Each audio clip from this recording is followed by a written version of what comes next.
গোপালগঞ্জের কোটালীপাড়ায় শৈলদা নদীর উপর ১৬ বছর আগে সেতু নির্মাণ হলেও শেষ হয়নি অ্যাপ্রোচ রোড নির্মাণ কাজ। ২ বছর আগে অ্যাপ্রোচ রোডের নির্মাণ কাজ শুরুর পর থেকে বন্ধ হয়ে আছে সেতু। ফলে নৌকা দিয়ে নদী পারাপার হচ্ছে ১০ গ্রামের মানুষ। এদিকে বর্তমান নকশায় অ্যাপ্রোচ রোড নির্মাণে ভাঙা পড়েছে ঘরবাড়ি। এতে ক্ষোভ জানিয়েছে এলাকাবাসী। আজিজুর রহমান রনির প্রতিবেদন।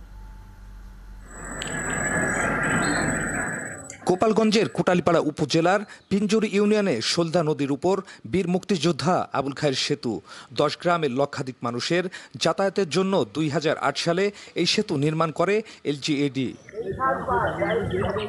গত ২ বছর ধরে সেতুর দুই পাশে চলছে অ্যাপ্রোচ সড়ক নির্মাণের কাজ। ফলে এ সেতু দিয়ে চলাচল করতে পারে না কেউ। সেতু থাকতেও ২ বছর ধরে নৌকায় নদী পারাপার হয় এখানকার মানুষ।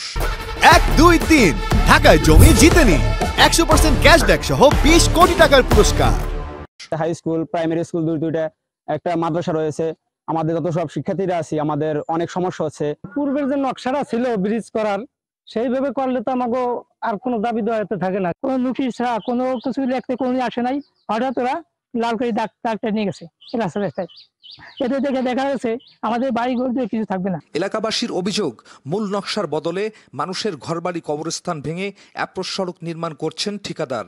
এতে বেড়েছে মানুষের ভোগান্তি। তাই ঘরবাড়ি না ভেঙে আগের নকশায় সড়ক নির্মাণের দাবি তাদের। আমাদের দাবি হচ্ছে পূর্বে যে নকশাটা ছিল সেই নকশা অনুযায়ী এই অ্যাপ্রোচটা হবে। আমাদের ঘরে একটাই ঘর, আর কোনো ঘর নাই, আর জায়গা জমি নাই। ওইখান থেকে আমরা চলে যাই, তো আমাদের দেশে চলে দিতে হবে। বাড়ির উপর যে ব্রিজ যাবে, এটা আমরা কোন কাল আমরা চাই না। পূর্বপুরুষের তিনটা গোরস্থান, সেই গোরস্থানের উপর থেকে এই অ্যাপ্রোচ যাইতেছে।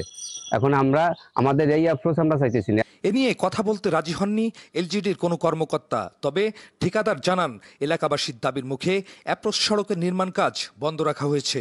নতুন নকশা তৈরি হলে আবার কাজ শুরু হবে। সেতু থাকার পরও ২ বছরে অ্যাপ্রোচ সড়ক না হওয়ায় নদী পারাপারে দুর্ভোগ পাচ্ছেন এলাকাবাসী। তাই দুর্ভোগ নিরসনে আগের নকশায় দ্রুত অ্যাপ্রোচ সড়ক নির্মাণের দাবি জানিয়েছেন তারা। আজিজুর রহমান রনি, ৭১, গোপালগঞ্জ।